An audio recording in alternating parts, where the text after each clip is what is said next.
Olá, meu querido e minha querida aluna! Vamos agora continuar o nosso curso de Psicanálise e Sexualidade e hoje vamos conversar um pouco a respeito da visão de mundo de Sigmund Freud. E, como vocês podem ver pelo título, não se trata de uma visão muito positiva. Então vamos lá! Para iniciar esta aula, eu resolvi trazer um trecho do próprio Freud. A primeira pessoa a renunciar a esse desejo e a poupar o fogo pôde conduzi-lo consigo e submetê-lo a seu próprio uso. Apagando o fogo da sua excitação sexual, domar a força natural do outro fogo. Essa grande conquista cultural foi assim a recompensa de sua renúncia ao instinto. Ou seja, pessoal, é bem aquilo que já vínhamos conversando. O mais poderoso e mais básico instinto é o instinto sexual.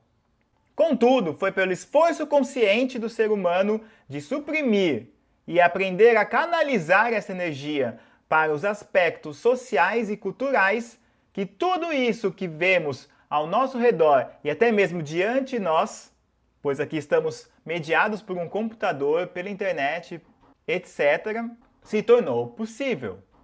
De acordo com Freud, se o ser humano não aprendesse a fazer esta canalização da energia, esta sublimação da energia instintiva e natural, nós hoje estaríamos na selva ou na savana junto com todos os demais animais. Mas, como ele próprio explica no texto, aprendemos a domar este fogo instintivo, este fogo mais básico.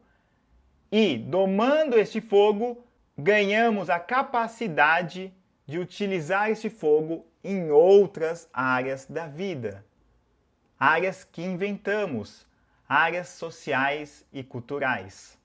O que nos trouxe inúmeros e inquestionáveis benefícios, mas, de acordo com Freud, gerou uma desagradável supressão dos nossos instintos mais básicos. Então vamos prosseguir. Para Freud, então, existe um antagonismo inevitável entre a satisfação pulsional, de um lado, e as exigências culturais, de outro. Em função de que o ser humano aprendeu a domar a sua própria energia instintiva para conduzi-la para os aspectos culturais e sociais, de acordo com Freud, nós acabamos com duas naturezas antagônicas dentro do nosso corpo. Vou dar um exemplo bem claro de como é esta situação. Digamos que você está na rua caminhando com seu filho e sua filha. E então, de repente, uma pessoa, do nada, vem e atira uma pedra na cabeça do seu filho. É bem provável que você vai ficar muito injuriado, muito bravo e muito enraivecido com esta situação. E talvez a sua vontade mais básica e mais primária fosse partir para cima daquela pessoa e agredi-la. Algumas pessoas com certeza tentariam até matá-la. Para Freud, isso é o que iria acontecer se todos nós vivêssemos na selva. Mas, como vivemos em sociedade, há todo um trâmite, há todo um processo do que é o certo fazer. Então, se uma pessoa atirar uma pedra na cabeça do seu filho, o jeito certo de proceder é você acionar a polícia, fazer um boletim de ocorrência, aguardar a polícia conseguir abordar e pegar esta pessoa. Ela passará por algum tipo de depoimento, seja com um delegado, seja com um juiz.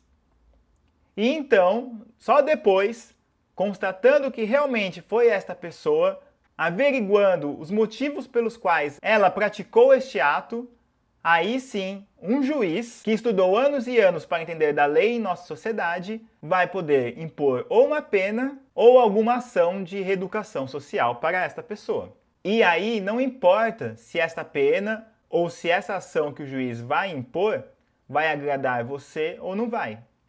Vai satisfazer a sua raiva ou não vai. Então, para Freud, e até mesmo para alguns filósofos anteriores a ele, viver em sociedade é como se fosse um pacto social. Todos nós abrimos mão dos nossos instintos mais selvagens e destrutivos em nome de uma lei que possa tornar todas as ações culturais e sociais o mais justas, maduras e racionais possíveis. Porque só assim, segundo Freud, conseguiremos transcender os nossos impulsos mais básicos. Imagina se uma pessoa vai lá, agride e mata a pessoa que tacou a pedra no filho dela.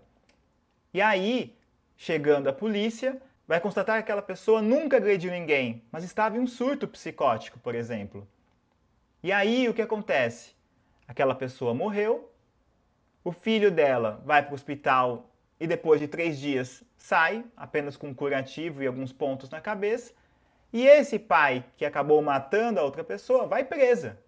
Então, olha o nível e a profundidade dos problemas ocasionados por conta de um impulso de raiva, não é?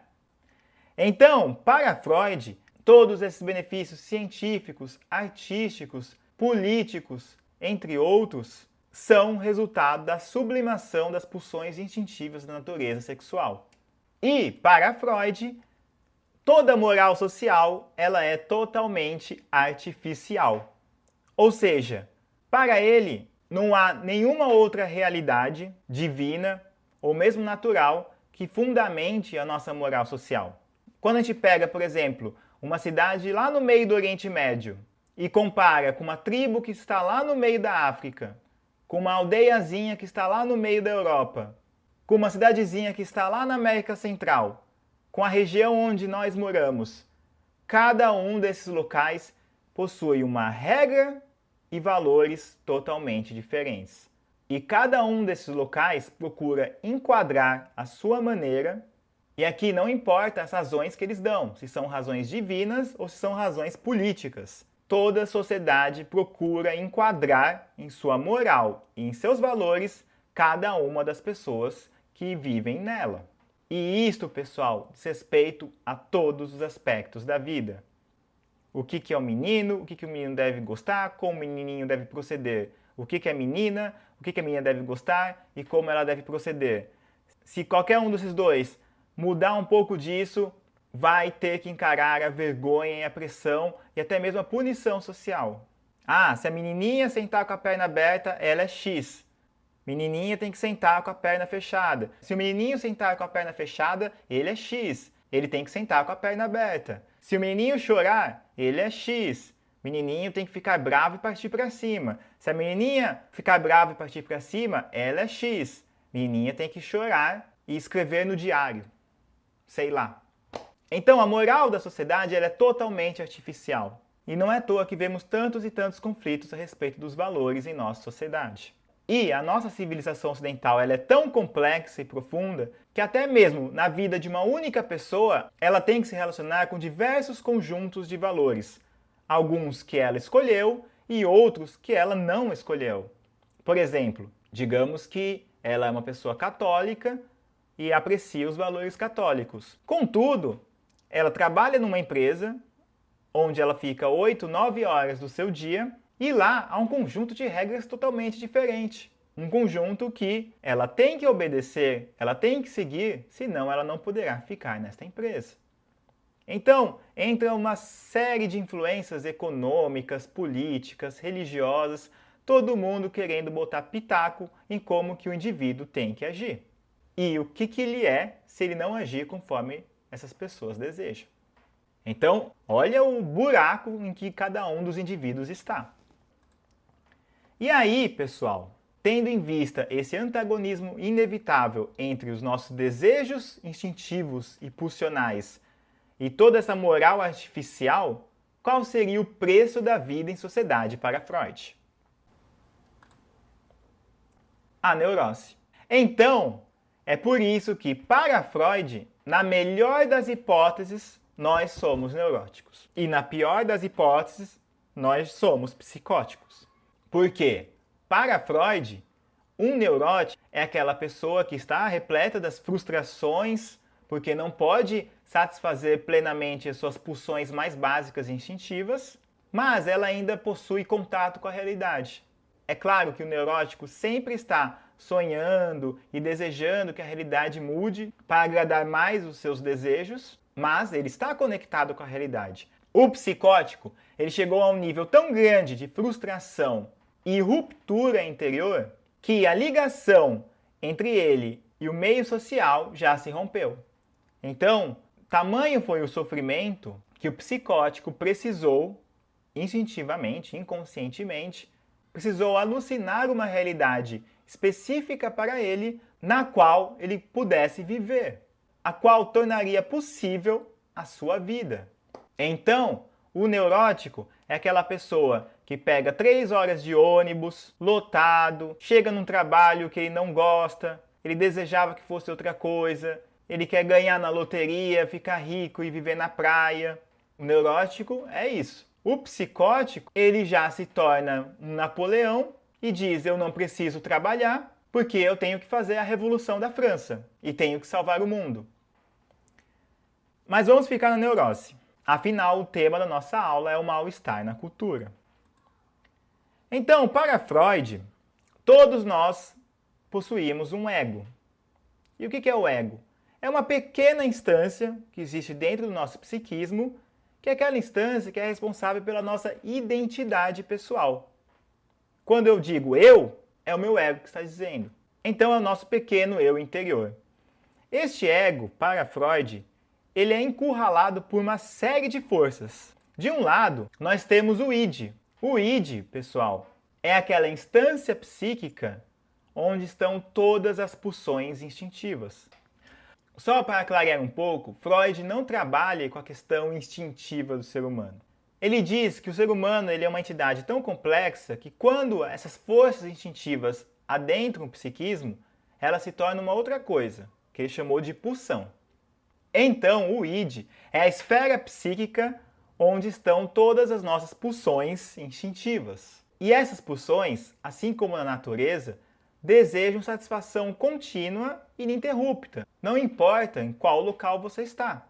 Um leão, por exemplo, não importa se ele está na selva ou no meio de uma cidade grande, ele sempre vai ser um leão.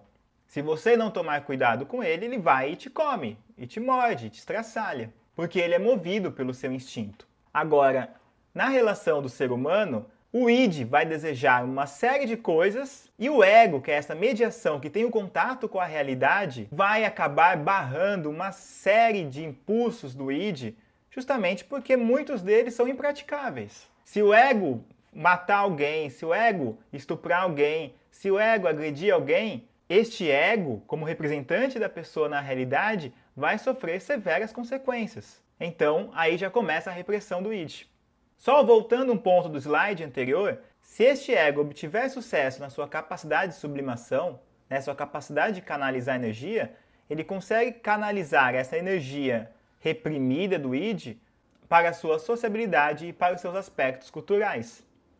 Agora, se este ego não conseguir realizar essa sublimação, essa canalização de energia, a neurose nessa pessoa se agrava, porque ela não vai conseguir um meio sublimatório de satisfação dessas energias instintivas. Deu para entender, pessoal? Por exemplo, digamos que uma pessoa tenha muitos impulsos agressivos. Então, ela vai reservar um tempo para fazer uma arte. Toda semana, todo final de semana, ele vai desenhar um quadro onde ele vai colocar livremente as suas energias. Vai misturar energias de amor, energias de raiva, energias de destruição, energias de ódio. Ele vai colocar tudo naquele quadro e este quadro, esta pintura, vai ser uma satisfação sublimada das suas energias básicas e instintivas. Agora, se a pessoa não tiver um meio pelo qual ela possa satisfazer a sua energia básica e instintiva, essa energia vai ficar estagnada, reprimida, distorcida dentro dela, e isso vai desencadear um agravamento da sua neurose. Mas vamos prosseguir. Além do id, o ego também tem que se relacionar com o superego. E o que é superego, pessoal? Superego é muito mais do que a moral e as crenças que uma pessoa tem.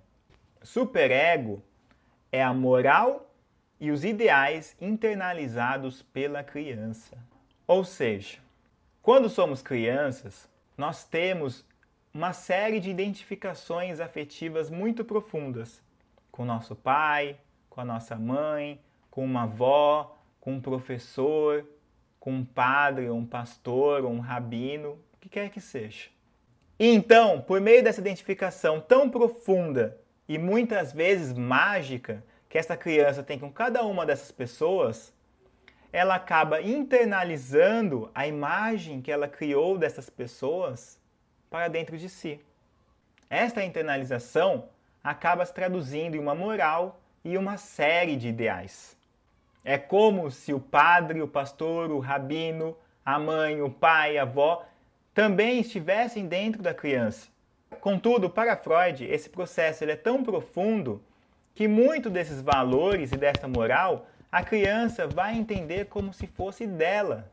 Não é como num desenho animado que ela vai enxergar a imagem do pai ou do padre falando, não, faça isso.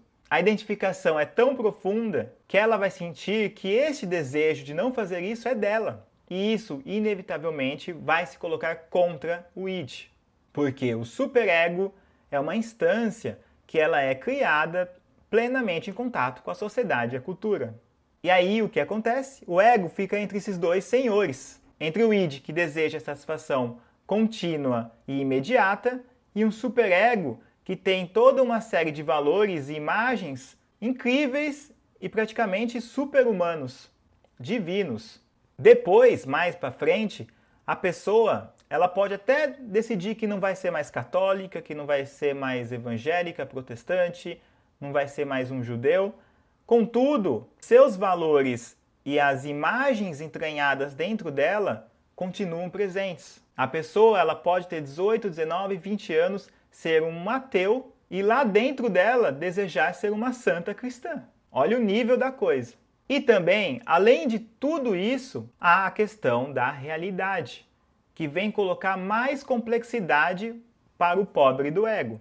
Então, a realidade, como nós já conversamos, possui toda uma série de regras e valores. Cada grupo social tem as suas regras e valores. E muitas vezes a pessoa está relacionada com mais de um grupo social. É o grupo social da igreja, é o grupo social da faculdade, é o grupo social do emprego, é o grupo social da família de origem, é o grupo social da família atual. Existem também os diversos seres humanos e instituições. E nós temos que lidar com toda a sorte de tipos humanos. Tipos amáveis e tipos não amáveis. Pessoas que são simples de lidar, pessoas que são muito complexas. Outras vezes também nós podemos ser complexos para os outros, o que gera também confusão. E instituições, porque as instituições, elas sempre são muito maiores do que o indivíduo.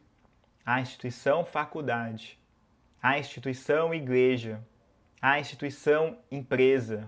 Ou, se formos ainda mais além, instituições de nível global, como o capitalismo. Todo mundo que está vivo aqui em nossa sociedade tem que lidar com o capitalismo, quer goste, quer não goste. É maior do que todos nós, enquanto indivíduo.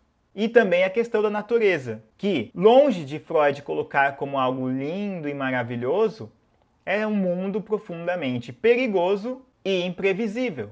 Freud também colocou aqui a questão das doenças e das catástrofes. Furacões, tsunamis, terremotos, a peste negra, a AIDS, toda uma série de coisas que podem pegar os indivíduos de maneira totalmente desprevenida. Um dia você pode sair para o trabalho e voltar com uma dengue. Então, o ego, ele está entre essas três forças. Freud disse que o ego vive entre três senhores. E ele tem que fazer essa mediação entre todas essas forças para buscar o seu equilíbrio.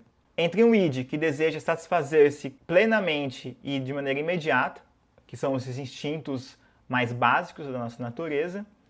Um superego, que é a moral e os ideais internalizados pela criança. E a realidade, com todas as suas regras, valores, seres humanos, instituições e a natureza que nos circunda. Por isso que, para Freud, a neurose é o estado básico de todo ser humano. Nesse ponto, eu resolvi trazer a questão do bom selvagem de Rousseau. Rousseau foi um filósofo iluminista. Ele nasceu em 1712 e faleceu em 1778.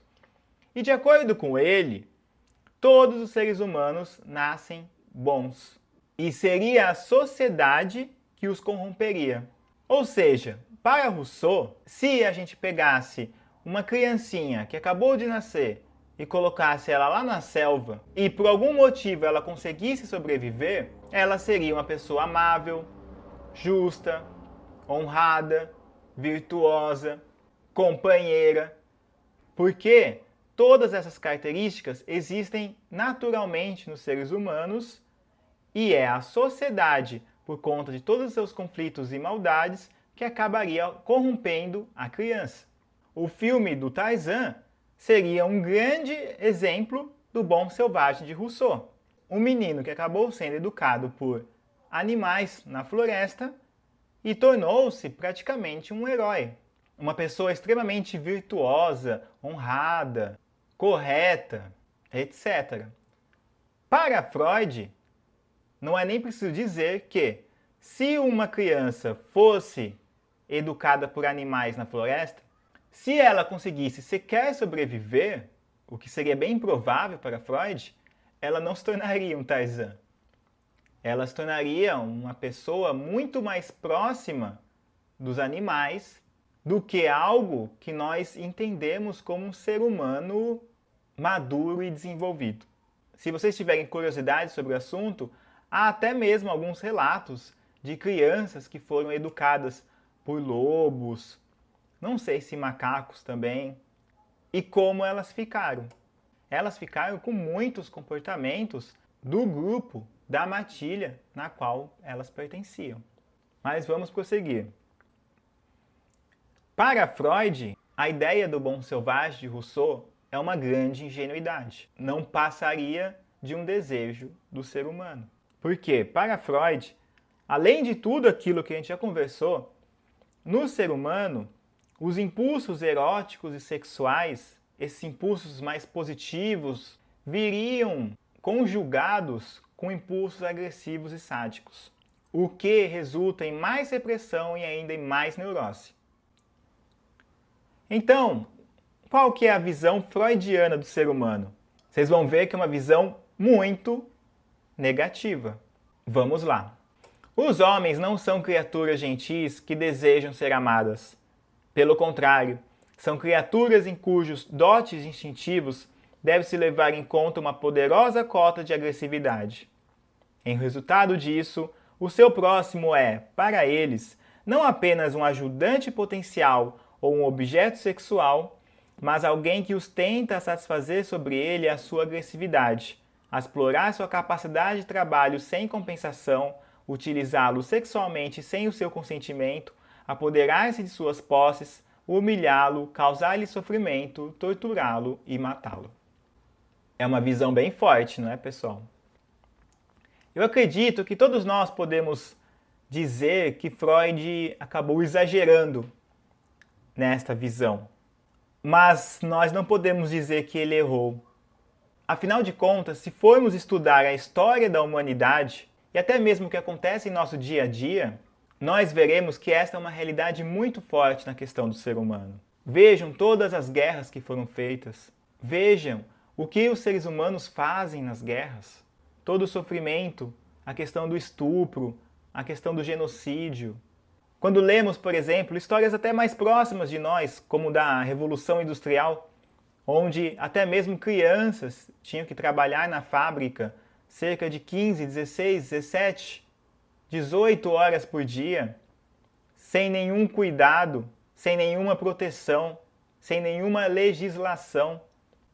Ah, Marcel, mas hoje nós evoluímos. Então Freud diria, será mesmo? Será que evoluímos mesmo ou será que a legislação mudou? Agora mesmo, em nossa época, não estávamos discutindo de aumentar a carga de trabalho para 12 horas? Imagina uma pessoa que pega 2, 3, 4 horas de ônibus, mais 12 horas de trabalho, mais um almoço de 15 minutos. Quanto tempo essa pessoa vai ter para educar o seu filho, a sua filha? Ou para ficar com a sua esposa? Ou o seu marido? Ou para visitar o pai e a mãe que estão doentes, já são mais idosos? Então, quer gostemos ou não, esta visão freudiana ela ainda é muito forte em nosso planeta. Ela ainda é muito forte nas nossas relações sociais. E podem ter certeza, se não fosse por uma legislação conquistada com muito esforço por determinados grupos de pessoas, algumas pessoas ainda desejariam submeter as outras como lá na Revolução Industrial. E Freud diria, o ser humano chega até a desejar que aconteça uma guerra justamente para ter carta branca para realizar todas as suas pulsões mais negativas e destruidoras. Vejam, por exemplo, as guerras que tinham na Idade Média, onde católicos e muçulmanos viviam guerreando e brigando o tempo todo. Guerras estas que, se um católico trucidasse milhares de muçulmanos, não importando se são crianças, idosos, mulheres, ele poderia até ser canonizado. Ou, na pior das hipóteses, ele se tornaria um herói a ser seguido por todos os demais. Um herói a ser seguido pelas crianças e todos os demais adultos. Então vejam que essa posição do Freud ela é muito forte e muito realista. E, além de tudo isso, para Freud tinha mais ainda. Tinha algo que ele chamou de recalque orgânico. O que é isso? Seria uma involução, uma vergonha e uma repugnância sexual pelo próprio ser humano que surgiu após nos tornarmos bípedes e visuais. Ou seja, antes, pessoal, os seres humanos eram muito mais próximos de macacos. Conforme nós fomos nos tornando bípedes, nós também fomos nos tornando cada vez mais e mais visuais. E, para Freud, este foco da nossa consciência e nossa visão fez com que muitas das questões sexuais, das essências sexuais, o sangue, o esperma, as fezes, nós criássemos uma espécie de vergonha, uma espécie de repugnância por tudo isso. Uma cachorra, por exemplo, quando tem filhos, ela lambe os filhotes para limpá-los. Ela come a placenta. Nós, seres humanos, jamais faríamos isso. E se houvesse uma pesquisa científica que dissesse que isso faria bem para as crianças, para os nenês? Nós não faríamos. Uma boa parte da nossa civilização hoje não quer nem ter mais parto normal. Então, para Freud, o ser humano, por uma questão orgânica, não é da educação, acabou criando uma vergonha e uma espécie de repugnância pela questão da sua sexualidade. E isso é tão forte que é uma das histórias mais básicas da Bíblia. A vergonha que Adão e Eva tiveram quando se depararam nus, quando conscientemente se descobriram nus. Então, para Freud, isso é uma questão orgânica, não é uma questão de valores sociais. Além disso, tem algo que ele chamou de formação reativa, que é uma atitude ou hábito psicológico de sentido oposto a um desejo recalcado. Digamos que eu tenho muita vontade sexual, só que ou eu tenho medo dessa vontade, tenho um receio do que ela pode causar na minha vida, do que os outros vão pensar. Então, como eu resolvo este conflito? Eu me torno um grande religioso e passo a combater toda a questão da sexualidade. Pode ver quantas pessoas não são assim. Pessoas que viveram tudo o que pudesse imaginar, de repente se tornam religiosas e com um fervor tão grande que, se ele ver dois adolescentes se beijando, ele vai despejar toda a raiva e toda a agressividade contra esses dois adolescentes. Uma raiva e uma agressividade que ele tem de si próprio, por estar se reprimindo, por estar se recalcando. Então, para Freud, isso é o que ele chamou de formação reativa. E muito da nossa identidade, de acordo com ele, é uma formação reativa a desejos inconscientes opostos. Um outro exemplo, para Freud, no período de latência, lembra o período de latência, pessoal? Que é aquele período onde a criança passa a reprimir a sua sexualidade para canalizá-la para os aspectos sociais e culturais. Então, para Freud, no período de latência, a vergonha, a repugnância e a moralidade pela sexualidade surgiriam naturalmente, podendo ser mais ou menos influenciadas pela educação. Ou seja, quando nós vemos aquela criança que antes corria pelada pela casa, de repente ela passou a ter vergonha do corpo. Se alguém fala de beijar ou qualquer coisa nesse sentido, ela mostra nojo, ojeriza. Ela vem com uma espécie de discurso moralista. Para Freud, isso não é algo da educação. Ele pode ser agravado ou influenciado pela educação, mas é algo próprio do desenvolvimento orgânico do ser humano dos dias atuais. Não era assim quando nós éramos muito mais próximos dos animais. Mas conforme fomos evoluindo, conforme fomos nos tornando bípedes, visuais e cada vez mais sociais, de uma sociabilidade cada vez mais complexa, o ser humano ficou naturalmente assim. Então, Vamos fechar a equação. Qual que é o resultado de tudo isso? 1. Repressão dos impulsos violentos. De acordo com Freud, todos nós temos impulsos violentos que precisam ser reprimidos. 2. Recalque orgânico, que é esta vergonha, essa repugnância de nossa sexualidade e de suas essências. E 3.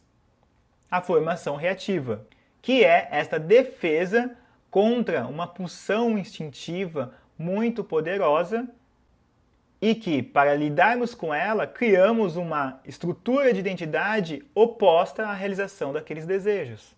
Eu tenho uma sexualidade extremamente forte, então eu vou me tornar um religioso extremamente fundamentalista com a questão sexual. Além de tudo isso, além da repressão dos impulsos violentos, do recalque orgânico e da formação reativa, tem toda a complexidade da vida natural e social. Então, junta tudo isso, mais a questão daquele indivíduo que trabalha 10, 11 horas por dia, pega 3 horas de ônibus, lotado, poluição, uma comida envenenada por agrotóxicos, uma relação conjugal que não está indo tão bem, um filho ou outro que começa a causar confusão. Junta tudo isso, o que vem? A neurose e o mal-estar na cultura. Então, para Freud, não tem como falarmos de maneira profunda e madura sobre a realidade humana se nós não falarmos sobre a neurose e o mal-estar na cultura. Certo, pessoal? Na próxima aula, vamos ver um outro ponto de vista, que é um ponto de vista de um sucessor de Freud chamado Wilhelm Reich, o qual, apesar de ter compreendido todos os pontos dados por Freud, resolveu escrever um texto chamado O Bem-Estar na Cultura. Então, um fortíssimo abraço e nos vemos na próxima aula.